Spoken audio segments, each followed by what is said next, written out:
Sadek qui vient nous présenter son nouvel album, il y a ce morceau dedans. J'ai fait TP pour voir la plage. L'eau est tellement bleue, ça apaise mon esprit.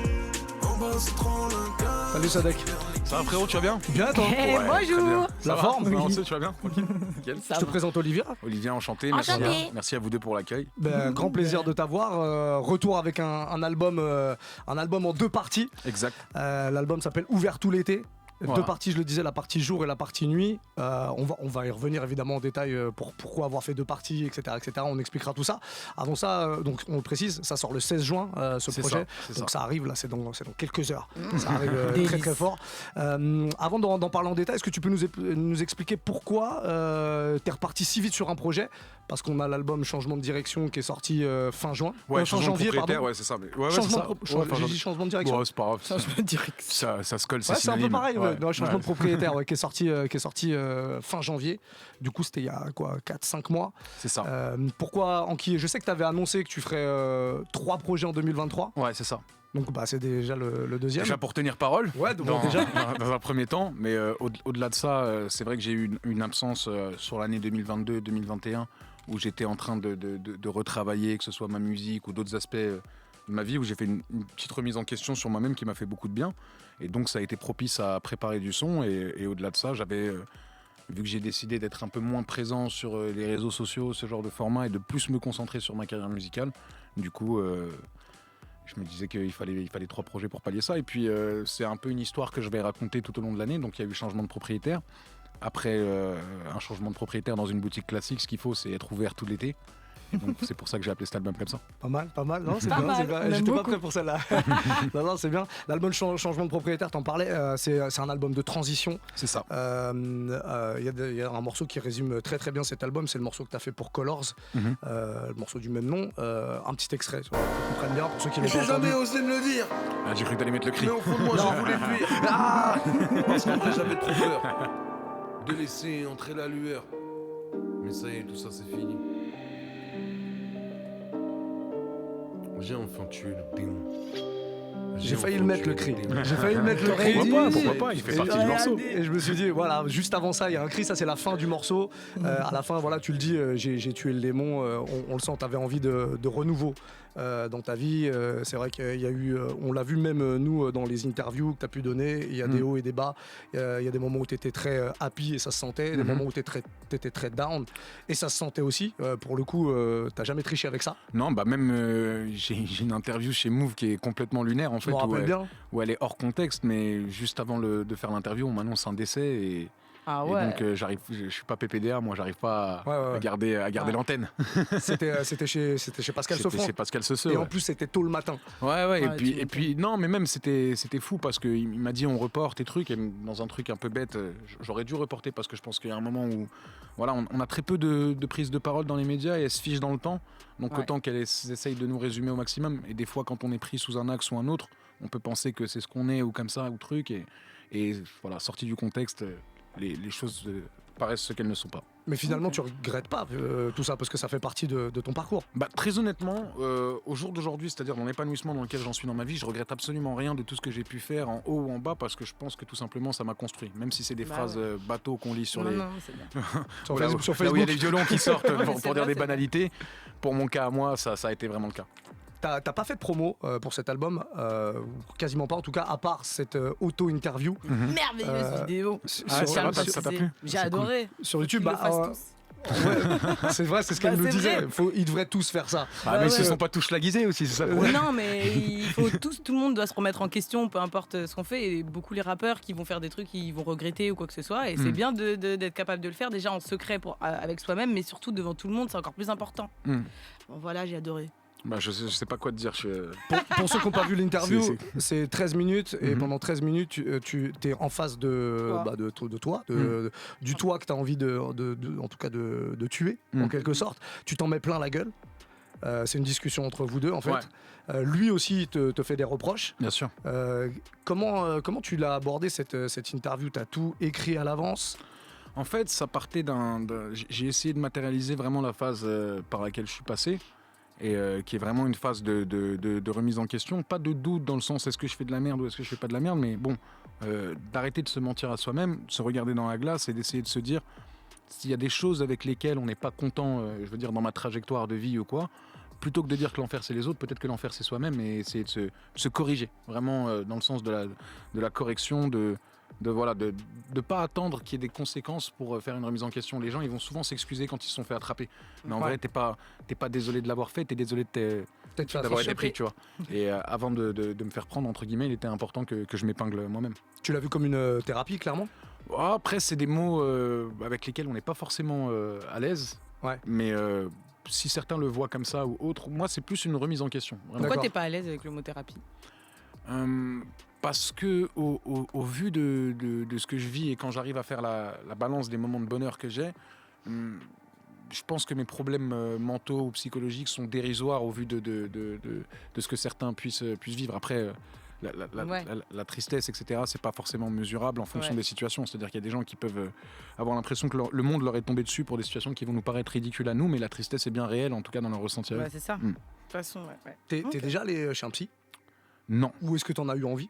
J'en ai eu envie, mais pas le temps. Je suis de ceux qui vont à l'hôpital que quand ça saigne, donc... Ça va pas saigner assez. Il faudrait que je commence à voir vraiment des fantômes, des trucs. C'est qui derrière toi, là? Dégage! Il y a vraiment quelqu'un derrière moi. Non, mais en plus, c'est ça qu'ils font les psys. C'est cette introspection, tu t'es fait tout seul, ils le font aussi. Ils sont capables de pas aller trop loin vers les poltergeists et compagnie, tu vois.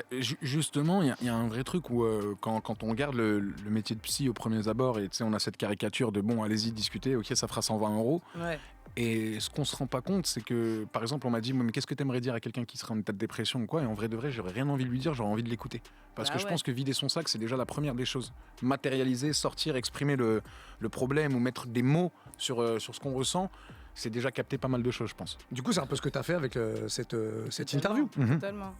Oui, c'était important. Et puis, il y avait aussi un truc, c'est que pour moi, il était hors de question de rentrer dans une espèce de communication propagandesque, ou tu vois, ou comme si c'était rien passé ou quoi. Donc voilà, je voulais remettre les pieds dans le plat et en même temps qu'on puisse entendre via ma version, sans pour autant que ça serve à un autre média ou quoi, vu que je l'ai fait via mes canaux. Ouais. Mais c'est pas parce que je faisais ça qu'il fallait que j'édulcore des choses ou que je passe outre des questions, on va dire, qui se posaient à ce moment-là sur cette situation. Ce que on va dire 99% des rappeurs font en général, quand il y a des problèmes, ils passent à autre chose, ils en parlent plus. Tu t'étais conscient de ça, que tu étais le seul à faire ça en fait? Non, franchement, tu sais, bizarrement, j'ai arrêté de consommer des contenus, tout ce qui va être autour du rap. C'est-à-dire que j'écoute beaucoup d'albums. Par exemple, j'ai écouté dernièrement sur l'année 2023, j'ai beaucoup apprécié le projet de Winter Zuko. Je suis très sensible à cette new wave qui arrive avec Dahomey, Ginwave et tout. Je trouve qu'ils apportent quelque chose de musical énorme. Et en même temps, il y a cette question on se demande qui ils sont ou quoi, et moi, j'en ai rien à foutre. Ouais. J'ai passé un cap dans ma tête où je veux juste consommer la musique. Je sais pas, c'est le côté people ou potin. Ouais, le côté people ou autour, etc. C'est pas un truc qui m'intéresse forcément. Après, il y a des personnalités aussi dans le rap comme Lorenzo qui vont m'intéresser sur ce genre de contenu parce qu'on les a aussi connus grâce à ça. Donc je trouve que c'est un truc intéressant, mais je parle même pas du côté people, je parle du côté annexe, c'est-à-dire comment faire les promos, les trucs, etc. Je regarde pas trop ce que les gens font. Okay. Pour revenir à cette fameuse interview que tu as fait face à toi-même, tu es revenu sans le citer sur le clash que tu as eu avec Booba. Bien sûr. Et encore une fois, sans mettre le doigt sur ses actions à lui, juste en disant moi j'aurais dû stopper simplement, très rapidement, ne serait-ce que pour ma santé mentale. C'est pour la santé mentale et puis même au bout d'un moment, qu'est-ce qu'on est en train de faire en fait? Je veux dire, avec vraiment beaucoup de recul, je trouve la situation ridicule et sur le coup, je pense que c'est des trucs où j'aurais pu juste ignorer, tu vois. Quand tu dis justement, il y a certains rappeurs qui ignorent, c'est aussi est-ce qu'il faut faire front à toutes les situations, même celles qui en valent pas la peine? Et est-ce qu'au final, je l'ai dit dans le projet, de l'eau, de l'écume et un peu de vent, ils t'en font de ça un tsunami, tu vois. Parce qu'il est important d'en faire tout un fromage et trucs. Et au final, j'ai pas envie d'être à l'origine d'histoires comme ça pouvait être dans le Poisson Rouge de DC. C'est-à-dire que là, par exemple, on est en train de s'embrouiller pour un matelas qui est totalement anecdotique ou pour des trucs d'égo, de guerre, de réseaux sociaux. Mais sauf que monter avec de l'entourage, monter avec de l'impulsivité, monter avec des trucs, ça peut aller très très loin. Donc je préfère moi, même si en face de moi, que ce soit lui ou un autre, j'aurais quelqu'un qui n'entende pas la même chose, je préfère moi être assez mature pour couper totalement la porte. Parce que moi je sais de quoi je suis capable. Et vaut mieux laisser la boîte de Pandore fermée. C'est bien de savoir de quoi on est capable. J'ai plus peur de moi que d'autres choses. Ah Après, attention, hein, je pense pas que je suis un surhomme ou quoi, mais je pense que des fois, ignorer, c'est aussi ne pas se mettre dans des positions où on est face à l'escalade. Quand tu parles de santé mentale, mais encore une fois, il y a très peu de rappeurs qui parlent de santé grave. mentale. J'ai entendu Dino s'en parler il y a pas longtemps, même à son concert. On a attendu très très longtemps avant d'entendre des rappeurs quand même dire attention, le rap, c'est un métier qui peut abîmer. Quand est-ce que toi tu t'en es rendu compte dans ta carrière?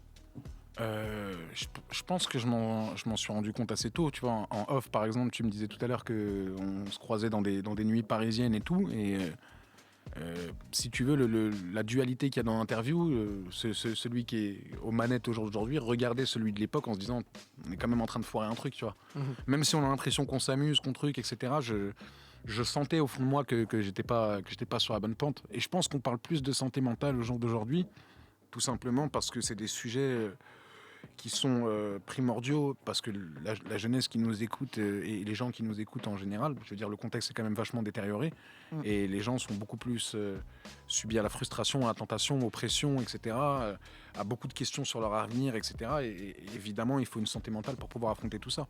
Et j'ai l'impression que la société des réseaux sociaux, etc., elle est en train de nous créer un modèle ultra auquel on n'arrivera jamais à atteindre, un peu comme dans les films porno, où tu vois, où tu as un représentant masculin et un représentant féminin qui sont dans les fantasmes, et en vrai de vrai, l'amour entre deux personnes dans la plupart des relations, ça ne se passe pas comme ça. Ouais. Et cet ultra modèle de tu vois, un peu le blond de Gad Elmaleh, à se le mettre en modèle et à essayer de l'atteindre, je pense que ça va créer de plus en plus de frustration et de plus en plus de problèmes de santé mentale. Ouais, ça en crée plein. Il y a un truc sur lequel tu mettais le doigt déjà à l'époque et avant tout le monde pour le coup, c'est les influenceurs. Quand tu vois que ton combat il a été repris, parce que tu as eu un passage sur Snap où tu étais très actif contre les mêmes gars qui sont dans la sauce aujourd'hui. Quand tu as vu que le combat a été repris et que ça commence à avancer, là qu'il y en a qui sont en train de perdre vraiment la face parce qu'ils n'ont plus de business, qu'est-ce que tu penses de tout ça Ce qu'il faut bien comprendre, c'est que moi, j'ai jamais été contre des humains, j'ai été contre des pratiques. Ouais. Et donc la pratique claire et nette, ça a été le trading sur les réseaux sociaux, c'est-à-dire ce fait de mentir à une communauté qui en plus de base est pour la plupart assez pas fortunée, tu vois. Ouais. Et de leur dire voilà, nous on habite à Dubaï parce que on a réussi, et si on a réussi, on a ce moyen de vous faire réussir aussi vous, et ça passe par le trading, etc. Et je leur disais, donc, si vous y arrivez, pourquoi est-ce que vous avez besoin de vendre le tips? Moi par exemple, je fais d'autres affaires en dehors de la musique. Chacun trouve sa petite mine d'or et va pas en parler à tout le monde, ça n'a pas de sens.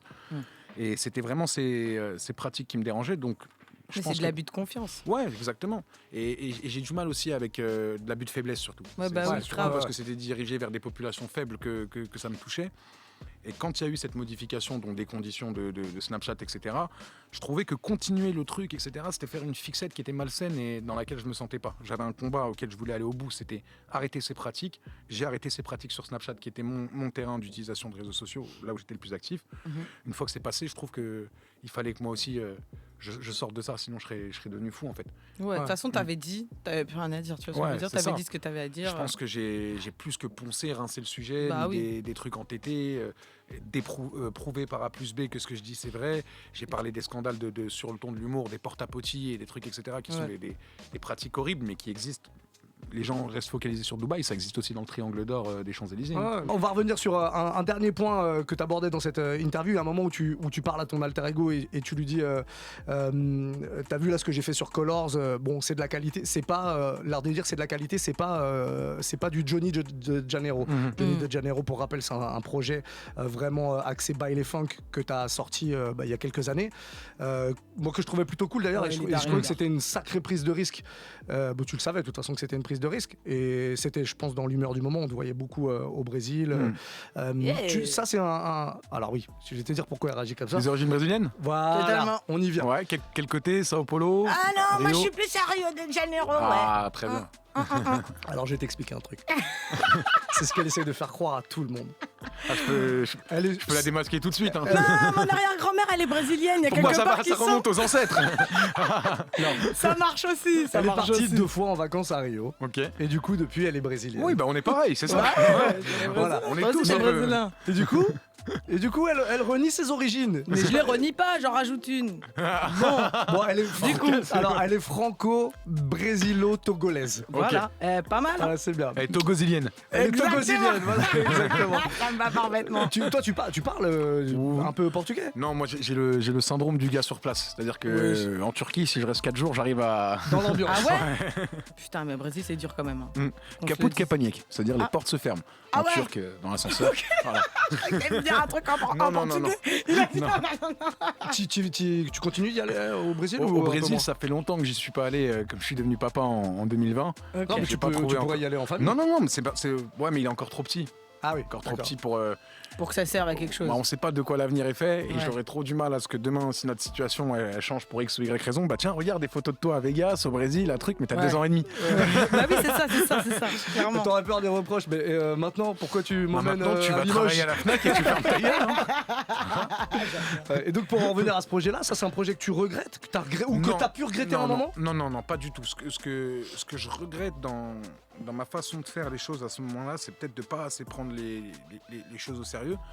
Et en vrai, j'ai pris beaucoup de temps et de travail, je pense, comme n'importe qui, pour arriver à cette période où j'étais dans Nick le Casino, Vulgaire Violent Ravi d'être là, où j'ai enchaîné 2 disques de platine. Et il y a un moment où peut-être se croire arriver trop vite et ne pas conforter dans ce qu'on sait faire, rester dans quelque chose, et surtout le présenter comme un album et ne pas avoir bien fait comprendre que c'était anecdotique. Et c'est pour Ouais. ça que j'avais utilisé cette perruque et tout, parce que je voulais pas le rattacher à l'univers Sadek. Quand on parle de DA et tout, à l'époque, j'essayais d'entretenir DA, après je me suis frotté à un truc, je me suis rendu compte que la France était un pays conservateur et chauvin, et je pense, au-delà de ça, dans l'analyse de l'album, je pense qu'il y a des choses qui étaient mal faites, des couplets qui n'allaient pas au bout, des trucs qui étaient mal mixés. Je pense que musicalement, j'aurais pu pousser un peu plus le travail, et c'est ce que je fais. Par exemple, là, si j'arrive à sortir 3 albums cette année, c'est parce que j'ai toute la chaîne de travail de l'enregistrement au mastering qui me va parfaitement. Ça, c'est l'ancien Sadek, évidemment. J'adore. Le nouveau vient de sortir un album. Enfin, va sortir un album dans quelques heures, dans quelques minutes, je sais pas exactement, mais je sais plus où j'en suis. Ouvert tout l'été, un album en 2 parties. Il y a la partie jour et la partie nuit, avec des beaux featuring, mine de rien. Il y a Nino, on a passé un petit extrait, je l'ai mis dans le mix aussi. Marella, Dahomey, t'en parlais Ouais. tout à l'heure. On dit Dahomey ou Dahomey? Je pense Dahomey. Dahomey, ok. Qui est plus dans le, Non, dans le, dans en tout le cas, on Jersey. l'appelle. Pour pas avoir de soucis, on l'appelle Dahom, comme ça, il n'y a pas de. Ah, très bien. donc Donc, toi-même, il y a tu Dahom. doutes. Ouais. Lui, il est l'appelles, tu sais pas. lui, il est plus dans le Jersey. Kai Duhem, on dit Kai Duhem. Kai Duhem, ouais. Pour Voilà, le coup, je connais pas, c'est qui? Ouais, Kai Duhem, c'est un rappeur de Grigny que j'ai découvert sur l'été dernier, que je trouve extra fort. Ouais, très très lourd. Vous avez fait un gros morceau en plus ensemble. Ouais, et en fait, lui, il est très dans cette école drill, trap, etc. Et je trouvais ça intéressant, le fait qu'on a pu se voir en studio et tout, de tenter autre chose. Et je trouve que dans le baile funk, justement, il y a des sonorités bien sombres, bien. Ouais, c'est un morceau, justement, c'est un morceau qui rappelle, on parlait de Johnny Ouais. de Janeiro tout à l'heure, qui c'est un morceau qui rappelle ta période bailée, en tout cas dans la rythmique. La première partie, elle est plutôt, musicalement en tout cas, festive. Festive, Été. ouverte. N'ayons pas peur des Ambiance. Zumba, il y a Zumba, du si on veut, ouais. Type Joule, j'aime bien, c'est Sosomanes qui a mis ce mot à la mode et je trouve qu'il est très très bien. Il Plutôt que appelle d'appeler ça Zumba, appelons ça du Type Joule. Du Type Joule, Ouais. il y a ce morceau, Poulailler. Ouais, exact. Et moi, c'est le premier morceau que j'ai écouté du projet. Mhm. Et quand j'ai écouté, je dis, en fait, parce que vraiment, je m'attendais à un album très sombre. Ouais. Tu vois, je me suis dit, Sadek, il est parti sur autre chose. Le Sadek festif, il est plus trop là. Et en fait, bon, j'ai compris que il y a cette partie qui est festive, mais avec toujours du contenu à l'intérieur et des choses à raconter, en fait. En vrai, j'ai l'impression qu'au jour d'aujourd'hui, si tu veux ce qu'on va appeler le rap, vraiment dans la forme de rap, pour t'illustrer, on va parler de Nekfeu, Jazzy Bass, ou ça peut aller de Benjamin Epps ou tout ça. C'est une forme de rap qui marche. Je parle en termes d'économie. C'est-à-dire qu'il est tout à fait possible de faire son économie dedans et de faire des chiffres qui sont voire aussi gros que Honorables, ceux en tout cas, d'un Apps ou etc.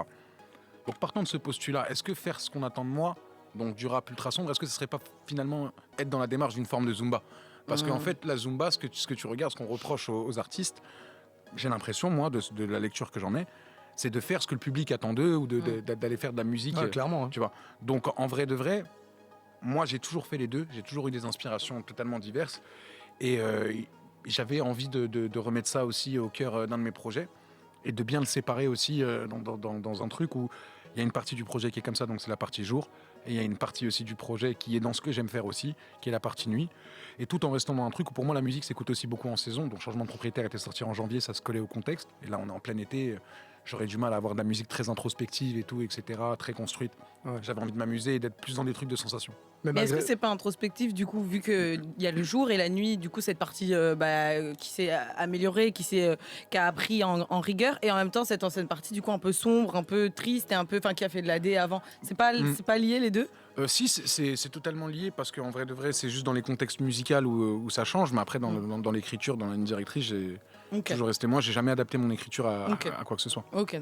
La deuxième partie, du coup, toute cette partie nuit de ta vie t'a beaucoup servi pour la partie nuit. Pour ceux qui connaissent pas du tout d'ailleurs cet univers, tu t'offres un voyage nocturne inspiré, j'imagine, de persos que tu as rencontrés. Il y a un autre morceau où tu abordes un sujet assez important, assez grave, un vrai truc de société, mais cette fois-ci sur un morceau plus festif, c'est Koala.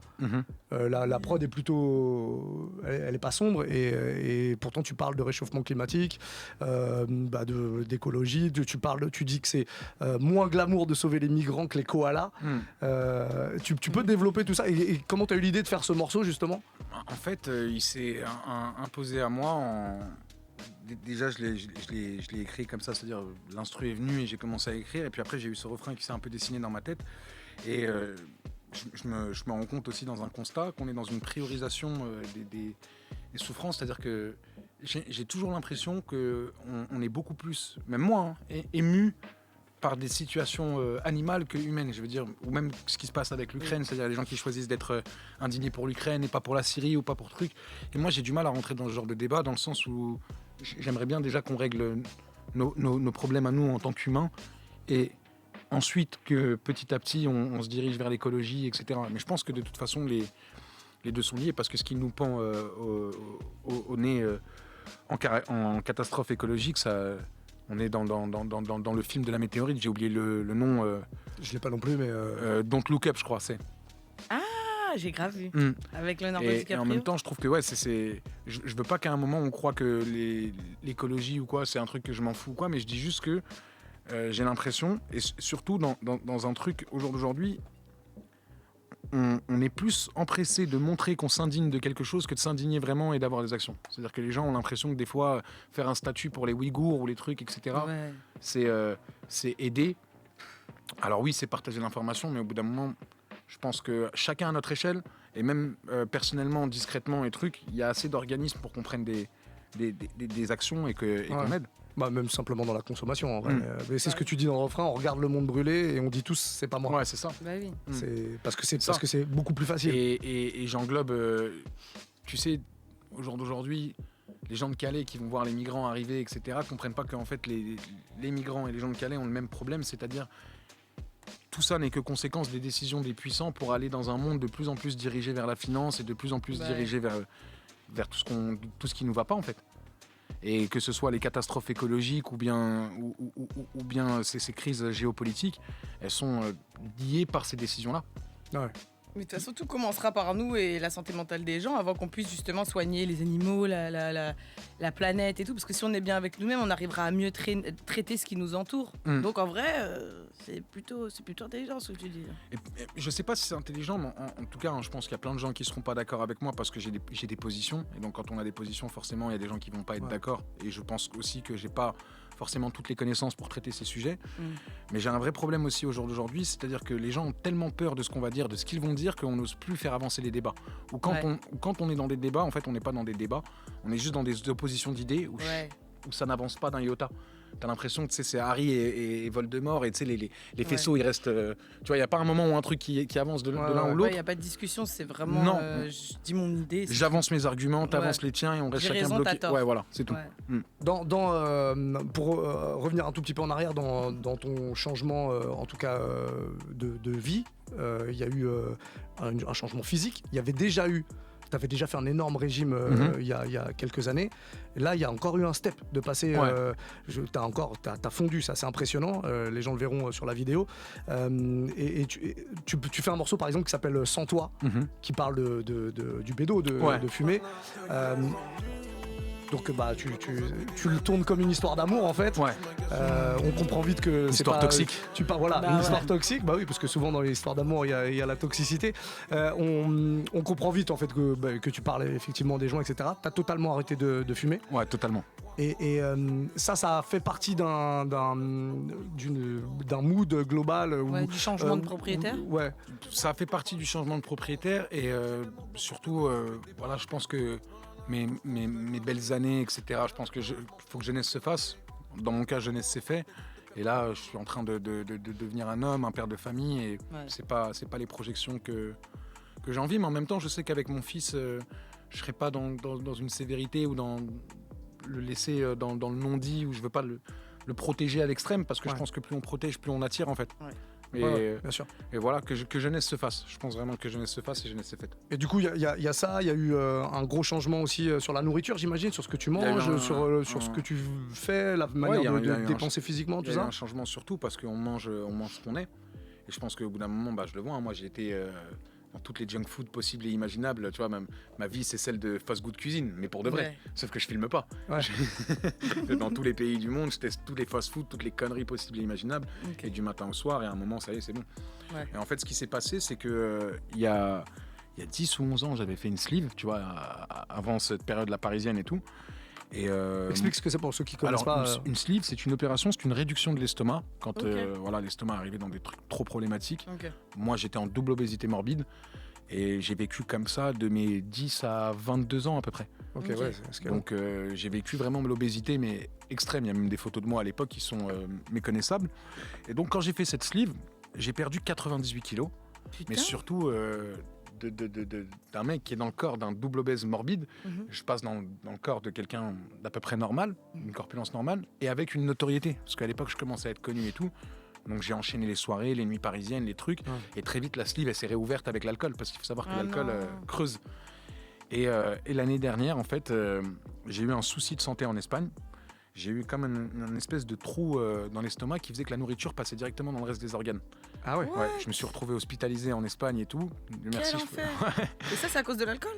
Non, du tout. Okay. C'est genre la sleeve, elle s'est ouverte et c'est à cause de ça ? Non, ça n'a rien à voir avec la sleeve. C'est un parasite que j'aurais eu sur place qui a creusé des dans les... enfoiré de ouf. L'horreur. Elle enfoiré. Comment on dit ? Je sais pas comment on dit en portugais, mais tu vas sûrement nous le dire, Olivia. Comment on dit en portugais ? En brésilien ? Fioda. Attends, comment on dit Caray, voilà, caray. Je sais pas, t'as vu ? J'insulte pas les gens, désolé. C'est le nord de Rio, c'est pas ce qui se passe au Brésil. C'est au nord, voilà. C'est au nord de Rio, c'est l'expression. Je te sauve, t'inquiète, I got you back. Du coup, donc ça du t'a coup, poussé. hospitalisation et trucs. Et ces derniers temps, je suis beaucoup dans chaque malin bien. Et je me suis dit, tiens, c'est peut-être la bonne période pour tout arrêter, en fait. Peut-être le coup de boost qu'il me faut. Donc si on n'est pas sur une situation irréversible dans monsieur, vous avez un cancer du pancréas, il vous reste 6 mois. C'est des trucs qui traversent l'esprit aussi. Et ça n'a pas été le cas, Dieu merci. Donc ça a été une seconde chance et je me suis dit, bon, il est temps de faire une vraie purge et de passer à autre chose. Et je me suis enfermé dans une chambre après l'hospitalisation pendant 21 jours pour vraiment faire un sevrage. Ouais. Un sevrage de fast-food. Non, sevrage d'alcool, de club, de bédo. Ah ouais. Et quand t'es ressorti, t'étais un homme nouveau ? C'est compliqué parce qu'en vrai de vrai, c'est la tentation est toujours là au début. Elle est partout. Ouais. Surtout les fréquentations et tout. Ouais, c'est ça, c'est les fréquentations et tout. Et après, c'est là où tu te rends compte que tu peux changer aussi de la vie de tes fréquentations. C'est-à-dire ils voient de l'amélioration sur toi et peut-être que ça leur donne envie. Mais je suis pas dans le truc non plus d'emmener les gens d'imposer, avec moi. parce que je arrête de fumer. Non, faut pas j'arrête de imposer. fumer, plus personne fume. Mais ce qui est cool, c'est que si t'arrives à tenir devant tes potes avec des grosses soirées et tout, bah au moins tu sais que t'es vraiment guéri, quoi. Tu retomberas plus difficilement parce que t'es justement face à la tentation et du coup tu retombes pas. Alors que quand t'es vraiment enfermé. Puis franchement, voilà, comme on en parlait, on a bien profité. Et surtout, vraiment, Dieu merci, j'ai la chance d'avoir d'autres responsabilités aujourd'hui. J'avais vu une interview de Tienso qui disait: est-ce que tu confierais un budget à un mec que tu sais qu'il bédave ? Non. Et clairement, comme aujourd'hui, on est amené à me confier des plus grosses responsabilités et que j'ai d'autres casquettes, je peux pas me permettre de ne pas avoir cette rigueur. Du coup, tu arrives à t'autoriser quelques kiffs, que ce soit dans la bouffe ou ailleurs, ou quand tu veux kiffer, tu fais quoi? Tu manges quoi Sur l'alcool et tout, j'ai pas retenté parce que en fait, ça a été, je pense, tellement problématique pour moi à mon échelle que c'est pas un truc que j'ai envie de réintégrer dans ma vie. Ouais. Ok, parfait. Mais sur la bouffe, oui, une fois par semaine, je vais aller me faire un bon petit plaisir, un bon resto. Ok. Un bon resto avec ma femme, et ça peut être tout et n'importe quoi. Ok. Fast food encore un peu de temps en temps. Oui, bah ouais, voilà. vraiment une fois par semaine, mais ça va être du bon fast food. Et sinon, au jour le jour, je veux dire, j'apprécie manger des bonnes choses, quoi. C'est pas. Ouais, t'as pas l'impression de te priver? Non, franchement, non. Moi, j'étais beaucoup soda, c'était ça le problème. Ah ouais. Ouais. Et donc, une fois par semaine, une bonne petite bouteille de Coca ou de Selecto ou quoi. Voilà. Il a pas dit un verre, il a dit Non. une bouteille. Non, on reste des Arabes. On dormait avec à côté du lit. Sans se laver les dents. Ils m'envoient des mails, Coca, ils me disent qu'est-ce qui se passe? Tu consommes plus? Bah, viens. Tu préfères le Selecto ou le Coca? Je préfère le Selecto. C'est très bizarre. Hein. C'est vrai, Je vraiment? préfère Selecto et Bouga, ouais. Et Cola Champagne. Cola Champagne. C'est quoi Selecto? Attendez, je comprends plus rien. Selecto, c'est le Coca des Algériens, si je dis pas de bêtises. Ok, d'accord. J'espère ne pas créer des débats intermaghreb. C'est ça. Mais attends, Cola Champagne ou Cola Champion? Moi, je l'appelle Cola Champagne. Après, ouais, c'est champion. C'est pas plus les Antillais, ça? Ouais, c'est ça. c'est celui que tu trouves dans les afro-shops. Ouais, c'est ça. Ok. Un Cola Champagne, un Floup et on nous allait. Et on est refait. On n'a pas parlé de ta nouvelle structure. Est-ce que tu veux nous dire comment ça s'articule et comment tu bosses aujourd'hui, de qui tu t'es entouré, comment ça marche? Alors, j'ai signé dans un label qui s'appelle Instinct Production, qui est une équipe qui fait de la production donc audiovisuelle avec un artiste qui s'appelle Benef, un artiste qui s'appelle Microbe, et cette fille aussi qui est présente sur l'album qui s'appelle Marella, qui est une artiste incroyable et qui, elle, pour le coup, va commencer à sortir, d'après ce que j'ai compris, des morceaux à partir de septembre, octobre. Elle est en train de préparer tout ce qu'elle va présenter. C'est sa première apparition finalement dans ton projet. Ouais. Et en vrai, on s'est rencontrés en studio via l'équipe et on a eu un feeling. Et j'avais cet instru qui traînait, qui a été composé par Cricket, qui est un producteur albanais très très fort, si je dis pas de bêtises. Et je sais plus s'il est albanais ou roumain, Cricket, faudrait que je le demande. En tout cas, qui est un producteur de l'Est, ne disons pas de bêtises. Et donc, je lui dis, tiens, mais le refrain, j'ai pas envie de faire un truc avec des mots et tout. Et donc, elle entre en cabine, elle lâche ce refrain et je dis, c'est incroyable. Et je lui ai demandé si on pouvait le mettre sur l'album, elle a accepté, et donc très cool. Okay, cool. Et voilà, on a une bonne petite équipe, on s'entend bien, mais chacun a son équipe au sein du label, c'est-à-dire que Benef, il a même si c'est mon ami très proche, c'est-à-dire que c'est un de mes meilleurs amis au monde, mais en tant qu'artiste, il a son écosystème, etc. Et chacun a son articulation. Qu'est-ce qui change dans ta manière de bosser par rapport à l'époque de Rec 118 par exemple? Par rapport à l'époque de Rec 118 et surtout d'Amadoun Sidibé, qui était mon producteur de mes 16 ans jusqu'à mes 30 ans, et qui est quelqu'un qui m'a apporté énormément. Au jour d'aujourd'hui, c'est que je me rends compte que je suis libre, mais en même temps responsable de toute la chaîne de production de A à Z, et qu'il faut tout revérifier, tout retravailler, etc. Et c'est cool aussi parce que j'ai vraiment une liberté totale, mais on est toujours en très bons termes avec Amadoun. C'est-à-dire que ça a été un arrêt de travail sur le plan business, mais notre relation humaine, elle n'a toujours pas cédé du tout, quoi. Ok, ça c'est bien. Très bien. C'est assez rare en général quand il y a des séparations, c'est toujours lié peut-être à des embrouilles, des trucs comme ça. Non, nous on s'était entendu sur ça depuis longtemps, et il faut savoir aussi quelque chose. Peut-être que j'ai la chance aussi d'avoir un producteur qui avait déjà des business qui marchaient bien. C'est le K54, on l'a pas dit. Voilà, pour ceux qui ne savent pas, c'est le créateur, le fondateur du K54, qui est le tournoi outdoor basketball sponsorisé par Brent Jordan. Et donc il était déjà question à partir de Johnny de Janeiro, on en discutait et c'était même dans sa volonté à lui, voilà, il va falloir que tu te structures, que truc, etc. Il est important que toi aussi tu deviennes producteur. Et donc voilà, on a fait cette transition et tout s'est bien passé sur ça. Très bien. Il y a un nom qui revient souvent, c'est Tuchis Milchek. Ouais. Est-ce que tu peux me dire à quel niveau il est impliqué dans la création de ta musique? Bien sûr. En fait, pour expliquer, Tuchis Milchek, c'était un artiste de ma ville, un peu plus jeune que moi. Et ils ont ouvert un studio d'enregistrement avec un ami à lui, compositeur, qui s'appelle Kaz. Et pendant cette période où j'étais en remise en question et tout, je faisais les allers-retours en France. Et quand j'étais en France, c'était mon équipe de création musicale et avec qui on s'entend surtout. Dans un studio qui s'appelle Vista sur Paris, ils sont en train de développer une chaîne de... J'ai pas envie de mal promouvoir leur contenu, mais ce qu'ils font, de ce que j'ai compris, c'est-à-dire qu'ils essayent de devenir le référent un peu Uber des studios d'enregistrement en gardant des prix plafonnés le plus bas possible dans Paris, en proposant des solutions sans ingé, avec un G, etc. Et d'être vraiment dans C'est bien, du discount, c'est mais bien un rapport rendu, c'est bien qualité-prix. résumé. J'ai Ouais. compris. Et donc on a beaucoup bossé dans son salon en attendant l'ouverture de Vista, un peu aussi dans d'autres salons de Airbnb à travers le monde. Ok. Et oui, c'est quelqu'un avec qui je bosse énormément et que j'apprécie beaucoup.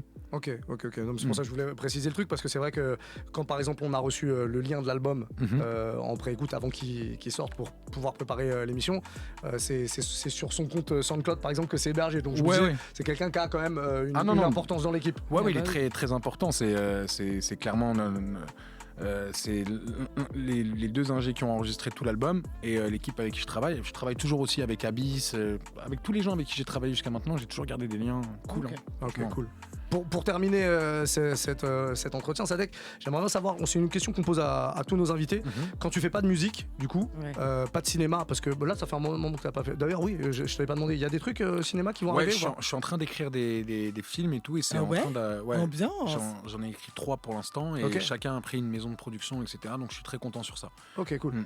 Donc c'est bon, on sait que dans le cinéma, quand tu es en phase d'écriture, ça prend beaucoup de temps, donc c'est pas pour tout de suite. Mais en fait, bizarrement, sur ce contenu d'auto-interview, je me suis rassuré dans le jeu où j'avais des doutes sur ma capacité à jouer. J'ai l'impression que ça va, je peux être un minimum convaincant. Et donc j'aimerais bien faire d'autres rôles, ça me plairait aussi. Ouais. Bon bah cool. En tout cas, quand tu fais pas de cinéma, quand tu fais pas de musique, qu'est-ce que tu fais pour passer ton temps? Parce que tu le disais d'ailleurs dans l'interview, tu disais faire des trucs loin de la musique, des trucs de la vraie vie en fait. C'est quoi ta passion? C'est quoi ton petit truc? Passion, pas je reste avec mes enfants et tout. Bah ouais, mais c'est ça le souci, c'est que en fait tu vas comprendre. C'est qu'à travers mon fils, je revis une enfance en fait. C'est-à-dire que traîner avec lui dans les parcs d'attractions, il a dit traîner. C'est vraiment aller dans les grands trucs en intérieur où il y a des toboggans, des conneries, des trucs. Les Gulli Park, etc. C'est vraiment mon délire. T'aimes bien ça? Ah ouais, de ouf. Ah, je trouve que c'est l'enfer, moi, ça résonne et tout. Ouais, ça pue les pieds. Ça sent les chaussettes et tout. Est-ce que tu lui fais faire des trucs auxquels t'avais pas le droit quand t'étais plus jeune? Non, pas plus. En fait, j'ai très très très peur de le gâter. Ok. Ouais, j'ai trop peur. C'est dur ça. Ouais, j'ai trop peur de le gâter, qu'il rentre dans la catégorie justement des enfants qui ne s'émerveillent plus. Et donc j'ai mes petites astuces pour ça, c'est-à-dire que on fait des grosses activités, mais on les enchaîne pas tous les jours. C'est-à-dire c'est pas tous les jours la plage, tous les jours le truc. Faut que ce soit merveilleux à chaque fois. Ok. Ouais. Si un jour tu le vois blasé, c'est que c'est que j'ai raté. C'est que j'ai raté. C'est très très dur ça. Parce que toi, t'as envie de kiffer aussi. Donc des fois, tu es obligé de t'empêcher de kiffer. Parce que lui va kiffer aussi en même temps, tu vois. Parce que là, s'il est petit, ça va, mais quand il commence à grandir, c'est là où c'est vraiment compliqué. Ah ouais, de ouf. Là, il a quel âge? Il a 3 ans là. Ouais, là ça va encore. Il a 7 ans que ça va devenir compliqué. Il va avoir 3 ans là, en juillet, ouais. Mais nous apparemment, on est exemptés parce qu'on a vécu, comme on parlait de ces trucs de santé mentale, ça arrive aussi aux enfants, aux bébés. Et on a vécu avec ma femme ce qu'on appelle le terrible two, c'est-à-dire la crise d'adolescence des bébés. Non. Et après, du coup, ils l'ont pas après? C'est le mot que j'ai le plus entendu. C'est-à-dire que tu lui parles, il dit non. Ouais. Mais attends, la grosse folle. Ça a duré le truc de ouf. Il a 3 ans?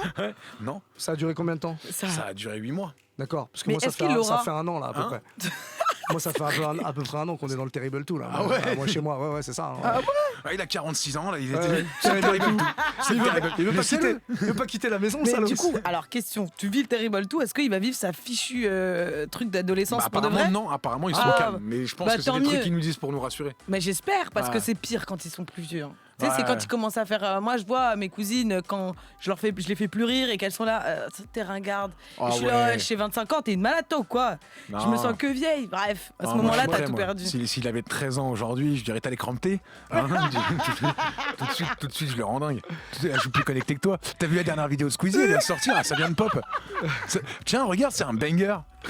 Ouais, mais est-ce que T'inquiète pas, j'ai tous les codes.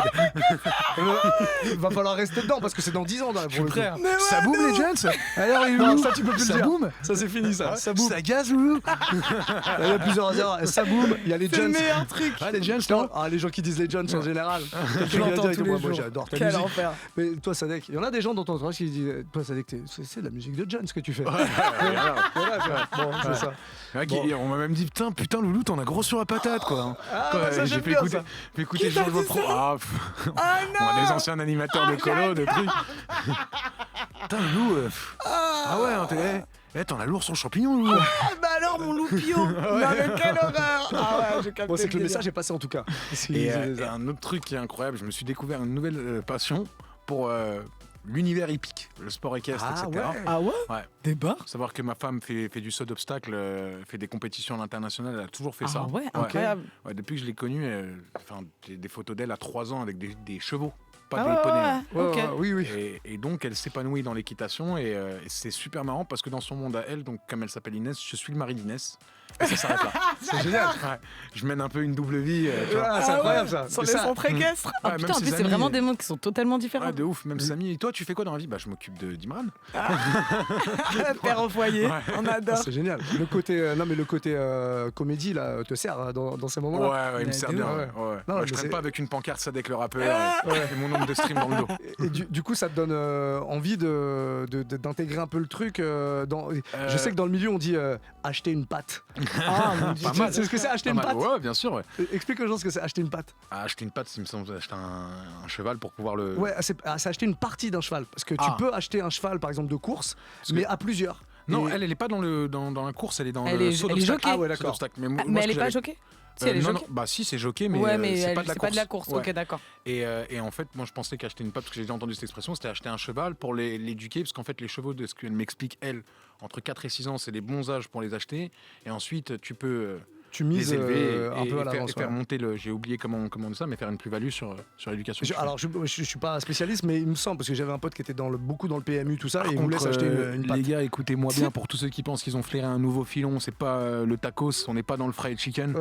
Il faut connaître et il faut être dedans et il y a des. Il faut être patient surtout. Il faut être patient et c'est en vrai de vrai. Il y a de l'argent, mais c'est avant tout une passion. C'est-à-dire que si t'as pas la passion du truc, Ah bah oui. Ouais. c'est très compliqué. C'est comme beaucoup de business en réalité. Hein. Ouais. Quand t'es pas passionné, ça marche, ça va pas Ouais, c'est trop toujours loin. Moi, comme n'importe quel bon mari, quand elle me dit un bon coup, je me tais. Et voilà. Ah oui, j'applique la doctrine Happy Wife, Happy Life. Ah, pas mal, pas mal. Ouais. Ça Je marche. crois Ça qu'on marche. terminera là-dessus. Mais C'est ouais, une belle belle phrase phrase, de fin. j'adore. Merci Sadek en tout cas d'être Oui, passé plaisir, nous merci voir. d'avoir On reçu. rappelle que l'album arrive le 16 juin. L'album. Changement de propriété. Non, pas du tout. Pas du tout. L'album nique le casino. Non, c'est l'album Rien ouvert dit tout de l'été. Ouvert tout l'été. Et on on dit dit il y a nique deux le parties. casino 2 en fin d'année aussi. carrément. J'adore. Ah d'accord, ok. Ouais. Ah, ça c'est annoncé, c'est sûr. Ouais, c'est sûr. Ouais. Ok. Enfin, si on est encore vivant et que Dieu Ouais, nous ouais, permet. ouais, mais- c'est plus pratique quoi, pour défendre un projet. Mais tout est prêt pour aller vers ça. Ok. Mais là, genre, quand tu dis tout est prêt, c'est prêt, ça y est. Ah oui, mais Ou tu musicalement. travailles encore dessus. Non, je travaille encore dessus pour peaufiner, affiner, mais je sais où j'en suis. Bon, très Ok. bien. Je sais où je veux aller. Bon, Ok. bah, tu reviendras nous voir pour Grave. notre Casino Avec 2 grand du coup. plaisir, toujours dans le D'ici Move. là, passe un On peut, bel on peut été. dire dans le Move toujours ou... Euh, Non, il faut je dire sais pas. chez Move. Chez Move, ok. Ouais. Parce que nous c'est Move, c'est pas le Move. Ouais, je sais. Très important. C'est très très important. Ok. Bon, merci d'être passé en tout cas, c'était un Avec plaisir grand de t'avoir. Allez streamer l'album le 16 juin, c'est dispo partout. Il y a 2 parties. Il y a 2 CD ou c'est tout dans le C'est même. 2 parties sur le même CD. Ok, voilà. Bah, on sait tout. adore. Vous avez toutes les infos ouvertes tout l'été. C'est juste merveilleux. Nous aussi, on sera ouvert quasiment tout l'été. Pas de vacances un peu Non, si, je déconne. Ouais, il déconne grave. C'est tout. Au mois de juillet, on sera pas là. Ah ouais, j'ai vu ta tête, c'est décomposé. Quoi? Parce que j'avais prévu retourner au bled à Rio. Vieille mytho. Là. Bon, merci Sadek. À très bientôt en tout Merci cas à sur vous. Move.